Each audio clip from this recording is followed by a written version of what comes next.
മല്ലിക്കെട്ട് അതിനൊക്കെ വേണ്ടി 6 കൊല്ലം ഇവിടെ തന്നെ മാർച്ചില്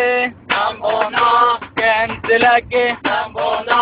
മല്ലിക്കെട്ട് അതിനൊക്കെ വേണ്ടി 6 കൊല്ലം ഇവിടെ തന്നെ മാർച്ചില് ഞാൻ പോന്നാ ക്യാൻസലാക്കി ഞാൻ പോന്നാ മാർച്ചില് ഞാൻ പോന്നാ ക്യാൻസലാക്കി ഞാൻ പോന്നാ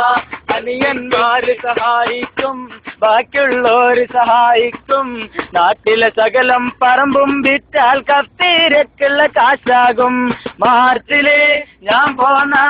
ക്യാൻസലാക്കി ഞാൻ പോന്നാ മാർച്ചില് ഞാൻ പോന്നാ ക്യാൻസലാക്കി ഞാൻ പോന്നാ മല്ലിക്കെട്ട് അതിന് വേണ്ടി 6 കൊല്ലം ഇവിടെ തന്നെ മല്ലിക്കെട്ട് അതിനൊക്കെ വേണ്ടി 6 കൊല്ലം ഇവിടെ തന്നെ മാർച്ചില് ഞാൻ പോന്നാ ക്യാൻസലാക്കി ഞാൻ പോന്നാ മാർച്ചില് ശമ്പളം കൂട്ടിത്തരണം പറ്റില്ലെങ്കിൽ പറഞ്ഞാള ഞാൻ പോകും ഉറപ്പാ എനിക്കിനി ശമ്പളം കൂട്ടിത്തരണം പറ്റില്ലെങ്കിൽ പറഞ്ഞോ ഞാൻ പോകും ഉറപ്പാ